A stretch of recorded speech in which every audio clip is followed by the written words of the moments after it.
Oke, nah sekarang langkahnya gimana? Kemarin waktu kita meeting persiapan ada pertanyaan dari Ferry, gimana sih caranya supaya kita berserah tuh step-stepnya apa aja? Karena berserah kan adalah sebuah statement gitu ya. Nah berserah itu ada stepnya. Di slide berikutnya, langkah berserah itu ada 5 ya, supaya kita pelajari. Silakan Stephen, slide 19. Langkah yang pertama, Anda dan saya harus berdamai dulu dengan diri sendiri. You have to admit, don't deny. Bilang bahwa Anda takut, bilang bahwa Anda resah, akui bahwa ini nggak nyaman buat Anda, gitu ya.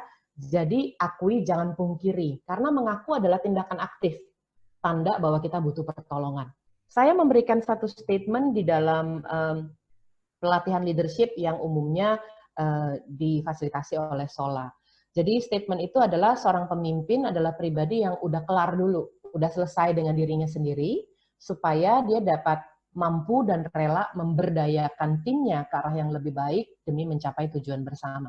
Bapak Ibu, bahaya di pemimpin adalah waktu dia belum kelar dengan dirinya sendiri. Dia masih tunggu aplaus, masih tunggu apresiasi. Kalau dapat apresiasi langsung diambil untuk sendiri.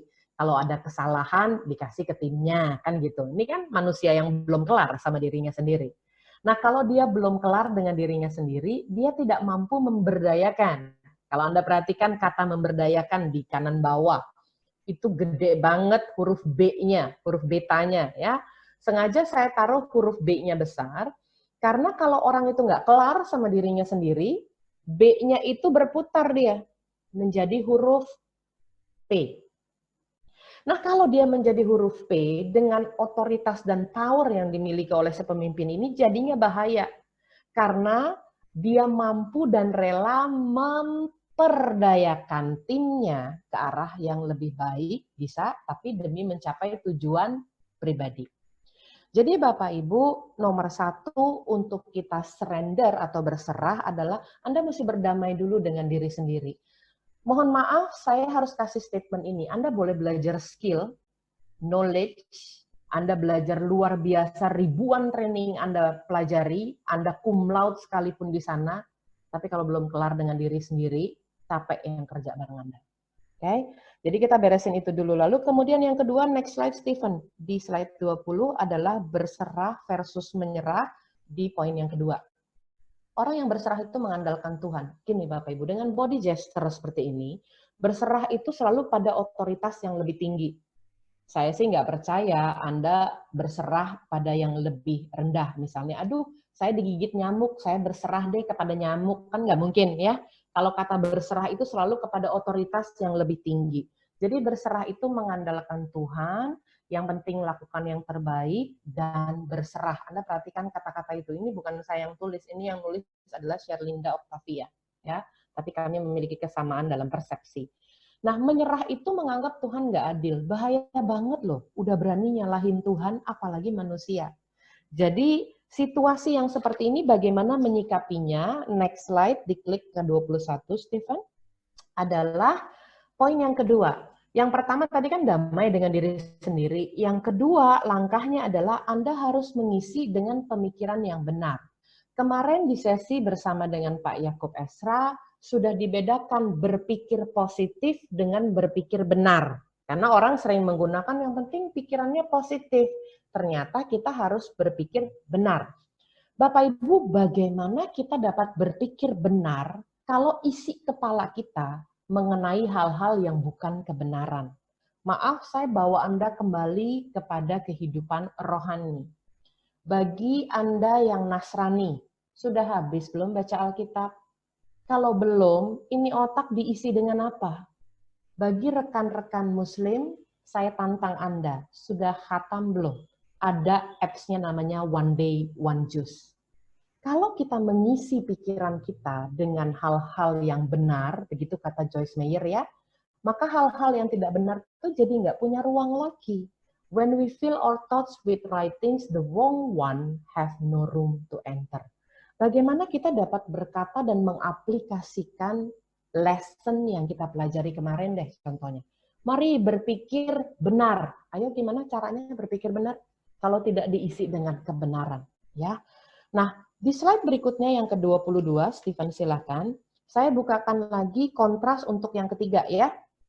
Kalau orang yang berserah itu selalu ada ucapan syukur, ketahuan kok mulutnya itu selalu melantunkan pujian syukur gitu. Apapun yang terjadi ya, bersyukur buat kesehatan. Bapak Ibu, ayo deh sama-sama kita interaksi lagi di dalam chat ya. Pernah nggak terbersit bahwa dulu nih sebelum pandemik, urusan nafas yang lega aja kita jarang masukkan itu dalam doa. Jarang bersyukur. Sekarang tuh sebel banget kalau keluar pakai masker, setipis apapun maskernya, senyaman apapun, tetap ada lapisan itu rasanya nggak nyaman. Gitu ya. Lalu kemudian bersyukur nggak Anda punya keluarga yang saat ini bisa berinteraksi dengan Anda dengan baik? Bersyukurkah kita atas makanan yang masih disediakan? Bersyukurkah kita untuk situasi di lingkungan kita yang terjaga dengan baik? Harus ada rasa syukur. Atau menyerah. Bapak Ibu, kalau menyerah itu memendam pikiran dan perkataan negatif. Lucu deh, kartunnya di situ dibilang hidup udah ribet, anak istri rewel pula katanya ya. Saya mau interaksi lagi ya sama Bapak Ibu ya. Jujur ya, ini kalau training kalau nggak jujur nggak asik ya. Siapa yang di masa karantina, yang sudah menikah ya, di masa karantina, 6 minggu deh, sudah berantem dengan pasangannya lebih dari 3 kali, angkat tangan. Ada yang bilang, saya. Ya. Ini lu lagi, kan gitu ya. Salah taruh piring berantem, salah taruh mic berantem, semuanya serba berantem. Oke? Saya mau kasih tahu, hargailah pasanganmu selama dia masih ada. Jadi, memendam pikiran dan berkata negatif. Nah, ini harus kita sama-sama sikapi. Bagaimana menyikapinya? Stephen, tolong slide ke-23. Jadi, saya selalu berikan antidotnya ya, supaya Anda bisa belajar. Oke, slide 23, Stephen. Caranya adalah supaya Anda bisa bahagia di dalam hidup, ada kuncinya. Well, this word of wisdom membuat saya jadi, iya ya, bukan bahagia loh yang menjadikan kita bersyukur. Tetapi karena bersyukur, maka hidup kita menjadi bahagia. Jadi caranya gampang kalau mau bahagia, is within your control. Maaf, bahagia tidak bisa dibeli di mall. Bahagia itu kontrolnya di diri kita sendiri dengan cara banyak-banyak mengucap syukur. Nah, saya mau interaksi kita terus berlanjut ya, supaya kadang-kadang nih kalau belajar online gini kan kita suka lost focus, tapi saya mau kita semua tetap berfokus ya. Sebentar lagi Stephen akan klik ke slide 24 dan kita baca bersama-sama dengan keras ya, baca dengan keras. Silakan Stephen, diklik dulu. Kita baca sama-sama 3, 2, 1. Yes. Be someone that makes you happy. Siapa yang tadi bacanya udah ngerem? Be someone gitu ya. Ngerem. Be someone that makes you happy. Jadilah orang yang membuat diri Anda bahagia. Maaf, kebahagiaanmu tidak tergantung dengan orang lain. Kalau kita menggunakan kata with, be with someone that makes you happy, kalau Anda nggak bahagia, Anda bakalan nyalahin orang itu. Tapi kalau be someone that makes you happy, Andalah yang bertanggung jawab atas kebahagiaan Anda sendiri. Di slide berikutnya adalah self-assessment, bagaimana kita mengetahui kita udah bahagia belum. Ya. Nah, coba kita tanya, assessment-nya gampang kok. Are you happy now? Jangan buru-buru jawabnya ya. Kalau Anda jawabnya, I think so, yes. Maka kesimpulannya, keep doing whatever you are doing now. Don't change. Karena Anda sudah happy. Tapi kalau Anda jawab, are you happy now? No. Ada pertanyaan kedua, do you want to be happy? Jawabannya juga ada 2. Kalau Anda menjawab, no, kan nggak mau bahagia ya. Ya udah keep doing whatever you are doing now. Jangan rewel, jangan komplain. Ya udah, karena Anda nggak mau happy. Atau yang kedua, do you want to be happy? Yes, of course. Then change something. Mumpung masih ada kesempatan. Oke. Slide berikutnya Stephen di slide 26 adalah perbedaan berserah dan menyerah yang keempat ya. Tinggal satu lagi ya, bear with me, oke. Yang pertama adalah mengikuti tuntunan hati nurani. Bapak Ibu, seberat apapun masalahnya kita harus punya hati yang bersih. Ingat, cara untuk tahu dan gak give up adalah ini semua sementara kok, tenang aja Bapak Ibu ya, sementara ya. Atau sifat kita mengambil yang menyerah, yaitu termakan oleh emosi dan perasaan. Bapak Ibu sekarang banyak yang ngegas. Di masa pandemik ini ada hal-hal yang harus disesuaikan. Kita mengalami banyak kehilangan gitu ya. Sejujurnya saya kehilangan 3 rekan saya karena COVID-19. Dia sudah berpulang mendahului. Dan saya kehilangan 2 rekan sepelayanan. Jadi pejuang iman juga saya kehilangan.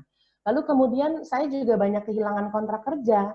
Jadi di beberapa kontrak kerja training dengan beberapa perusahaan secara offline, itu dibatalkan karena kita tidak tahu masanya sampai kapan. Kalau diundur nggak apa-apa Bapak Ibu, tapi banyak yang dibatalkan. Nah otomatis pemasukan itu juga pasti akan mengalami penyesuaian, sedangkan pengeluaran tidak. Bapak Ibu di masa pandemik ini siapa yang bilang bahwa pengeluaran itu lebih kecil? No.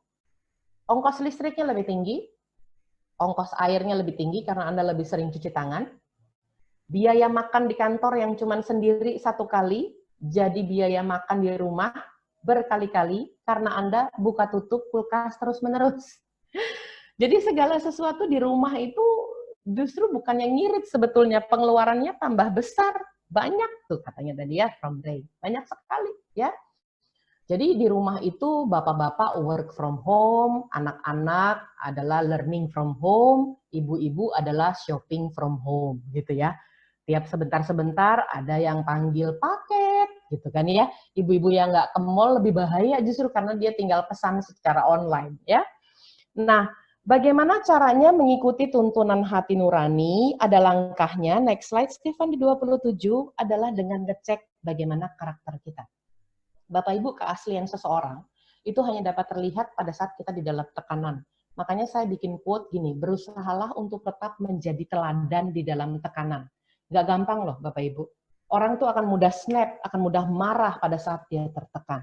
Karena untuk segala sesuatu ada masa dan musimnya. Coba bersabar, tunggu waktunya, daya juangnya ditingkatkan. Saya suka dengan apa yang ditulis oleh John Terry. John Terry tahu nggak ini ya, dia pesepak bola ya. Dia bilang begini, kalau sepak bola tuh selalu mainnya by season. Jadi season Piala Dunia gitu ya. John Terry tuh bilang begini, it's been a tough season for all of us, but all we can do is keep fighting and showing character to the end of the season. Kenapa orang bisa berjuang? Karena dia tahu ada limitnya. Kembali saya ulangi statement saya, tidak ada satu manusia pun yang bisa berkata kapan COVID ini berhenti. Tapi saya sangat percaya yang terjadi di dunia sifatnya sementara. Pasti ada masa kadaluarsanya. Next slide, silahkan Stephen. Terbukti dari apa sih ada masa kadaluarsanya? Supaya kita tetap terupdate dengan baik. Kalau mungkin di layar Anda kecil, nanti Anda akan memperolehnya dan ini gampang bisa di Google ya. Saya tidak akan menjelaskan yang kecil-kecil lalu membacanya, enggak. Saya cuma menunjukkan kepada Anda bahwa Anda dan saya harus mulai adjust dengan normal yang baru. Outbreak, pandemik di dalam sejarah itu ada masa kadaluarsanya. Memang sih sesak sekali di dalam tekanan tersebut. Tetapi tenang, satu waktu karena sifatnya sementara pasti bisa berlalu. Para leader, tim kerja, para pengusaha, semuanya saya mau serukan ini.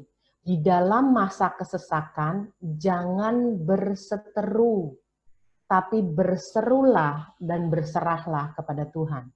Banyak orang di masa tekanan ini justru berseteru, mestinya berseru dan berharap kepada Tuhan.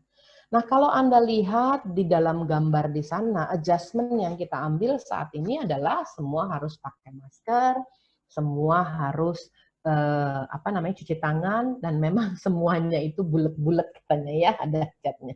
Ya, jadi virusnya berbentuk seperti itu. Kemarin saya mendengarkan satu paparan tentang coronavirus ya.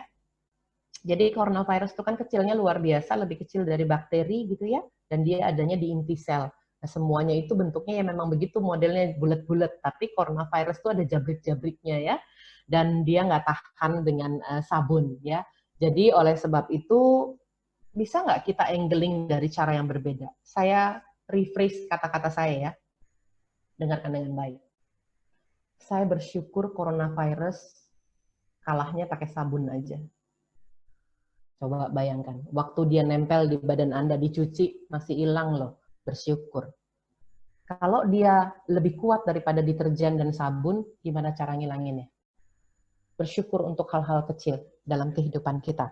Nah, di dalam slide berikutnya, Stephen 29 adalah yang kelima, terakhir ya, berserah dengan menyerah.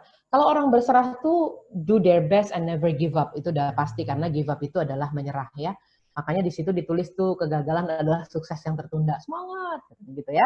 Sedangkan menyerah adalah takut mencoba hal-hal baru. Bayangin ya, takut mencoba hal-hal baru. Ayo kita sama-sama pelan-pelan bacanya. Pertanyaan saya, udah dicoba lagi belum? Belum kan? Takut mencoba hal-hal baru.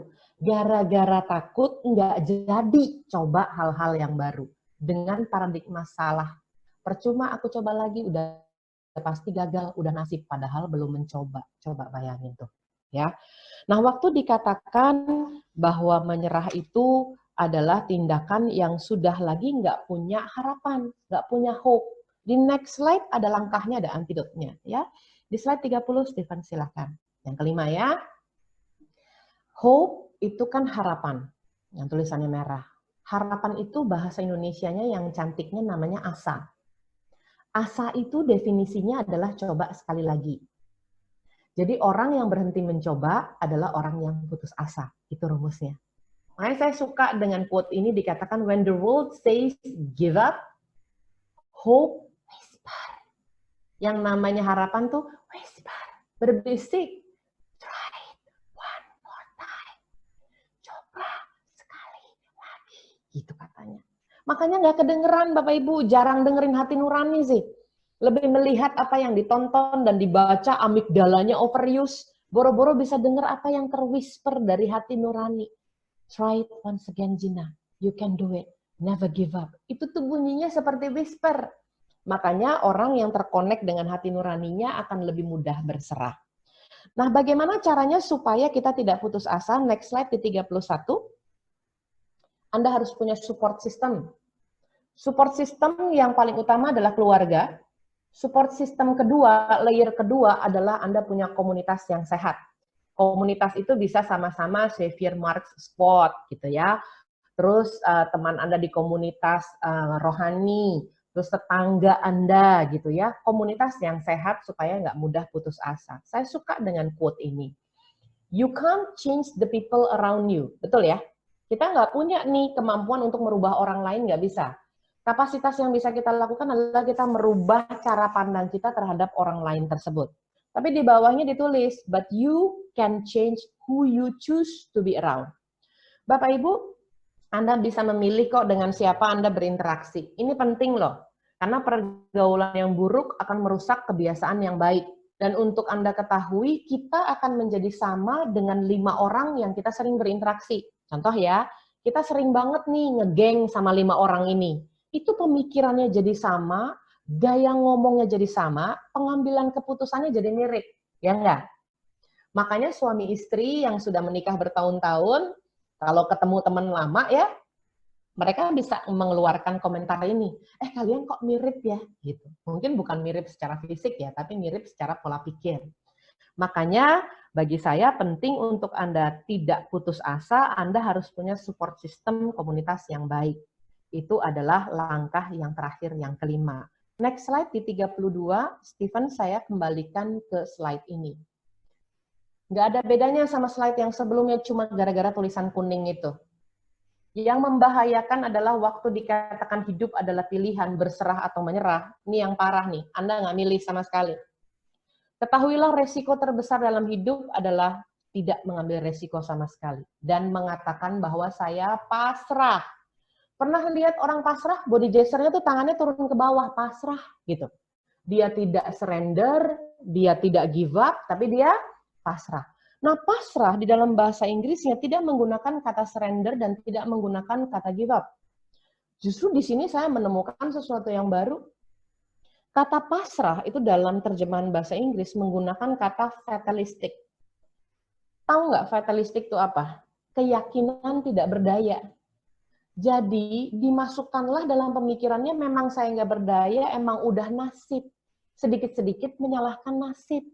Bapak Ibu, nasib itu bisa dirubah. Yang tidak bisa dirubah adalah takdir. Bagaimana kita mengubah nasib? Rubahlah cara pandangmu, rubahlah pikiran, perkataan, dan perbuatanmu, maka nasibmu akan berubah. Yang tidak bisa kita rubah adalah takdir, karena itu kedaulatannya Tuhan. Jadi jangan pakai alasan bahwa ya emang udah begini nasib saya, kan gitu ya tangannya. Ya udah pasrah aja, emang begini. Kan nggak mungkin. Ya udah emang gitu nasib saya, atau ya udah emang gitu nasib saya, kan nggak mungkin, ya. Nah, pasrah ini fatalistik, saya mengambil kata depannya. Fatal banget Bapak Ibu. Jangan tidak pernah mengambil keputusan di dalam hidup. Anda sama dengan orang yang putus asa. Next slide, Stephen, silakan. Saya membuat satu quote untuk memudahkan kita memilih dalam hidup ya. Saya sangat setuju dengan Anda bahwa berubah itu sulit.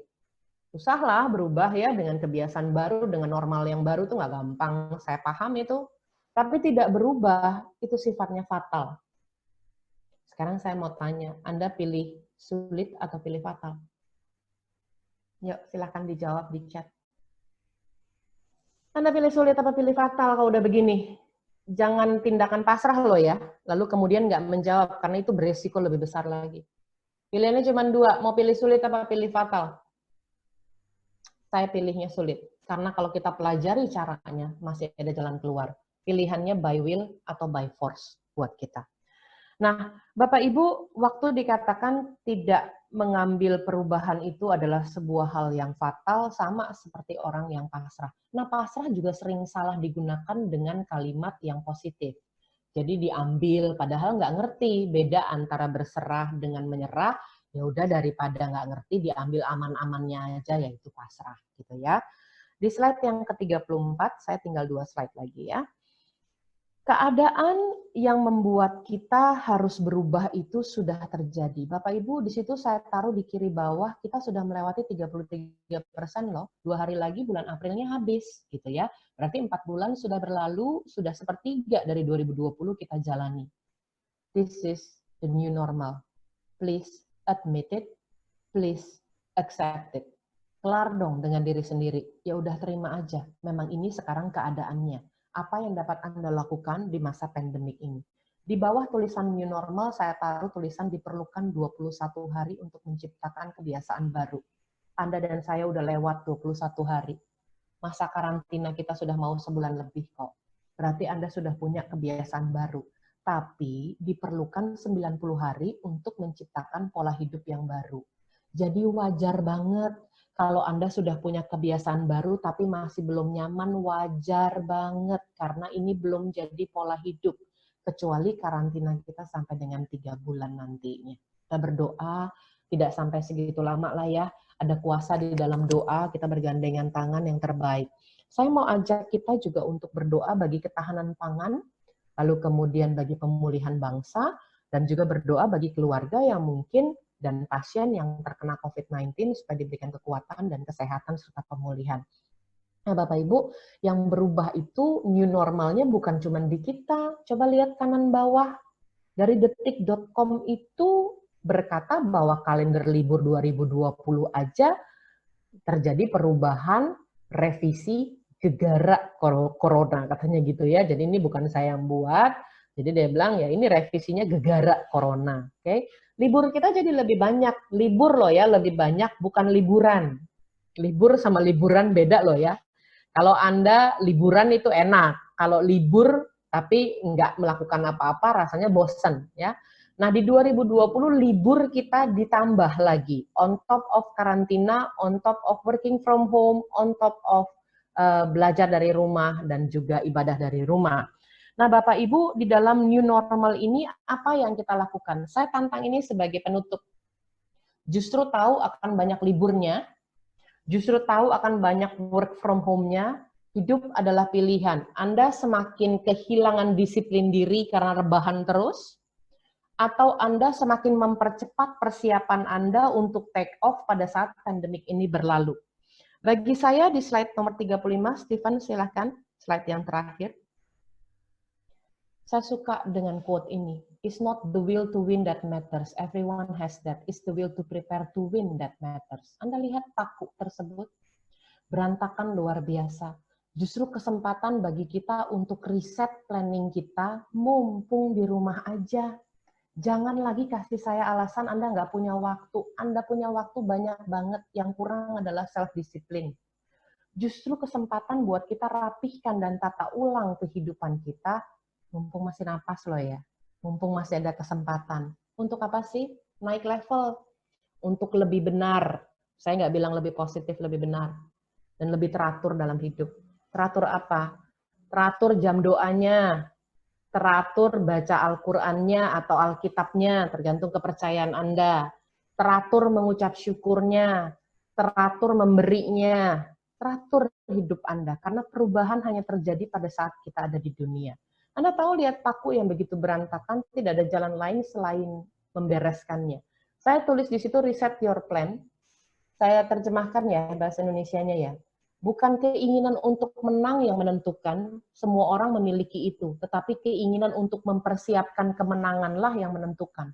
Di masa-masa work from home, jangan pindah fokus.